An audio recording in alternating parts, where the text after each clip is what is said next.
The importance for the need to have a community in parental alienation is so critical due to the psychological effects for not just the children, but also even the parents, whether you're the alienator or you're the alienated.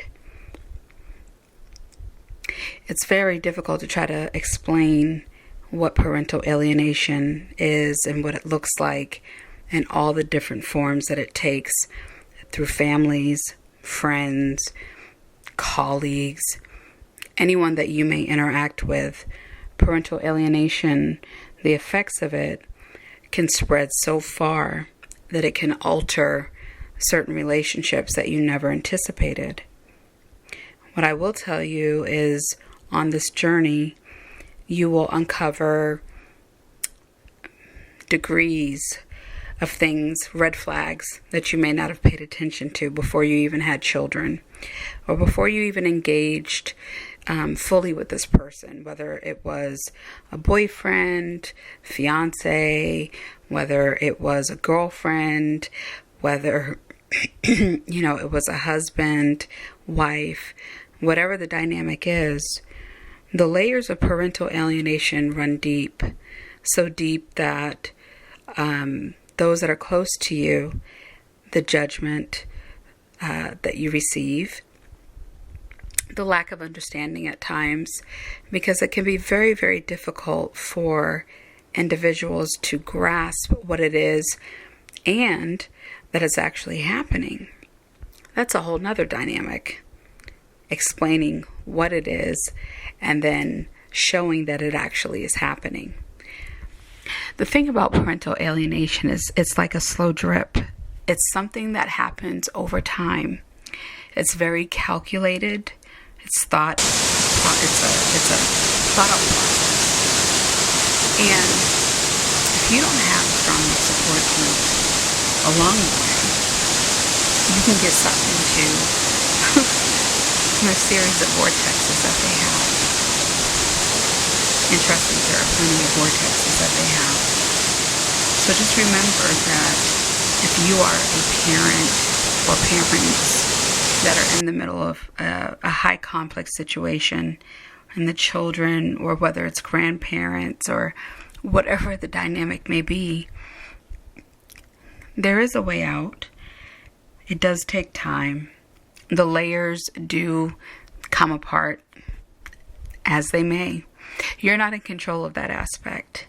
The only thing that you can do is maintain peace and a level of centeredness and to keep the focus on the child, which can be clouded sometimes because you're in this dogfight continuously.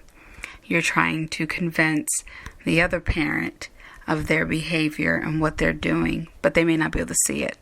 At the same time, you're maintaining not to have that behavior, not to bite back or bite the bait. You're simply trying to stay focused. And I will tell you that it is extremely difficult sometimes to communicate to others what it is. They don't understand it. They find it unconscionable. So know that it may be a lonely journey. Although you might be able to have some support. Some support is better than no support. But trying to get others to come with you or have an understanding of this psychological thriller filled with so much suspense. I wish I could say that it would be filled with romance or love and all these other things, but parental alienation is a tactical force. It is self-serving. It is manipulative.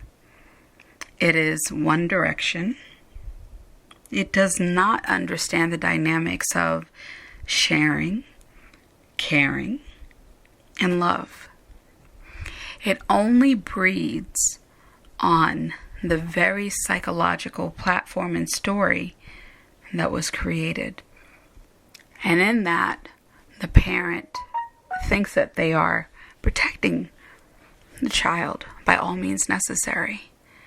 So what I will say is if you have a friend that's going through parental alienation or a family member or, an acquaintance even. Please understand it is a very, very tough journey. Why? Because it is 80% psychological. The dynamics of it is very dark, can be very ugly at times. But I will tell you that the encouragement factor of striving to make sure that that kid or those children can maintain a level of independence within their own right. And we haven't even touched on the different layers and how it affects other family members. Right now, we're just merely doing an introduction of what parental alienation can appear to be, or what it seems to be, or things that people may think it is through judgment, or there's so many different layers.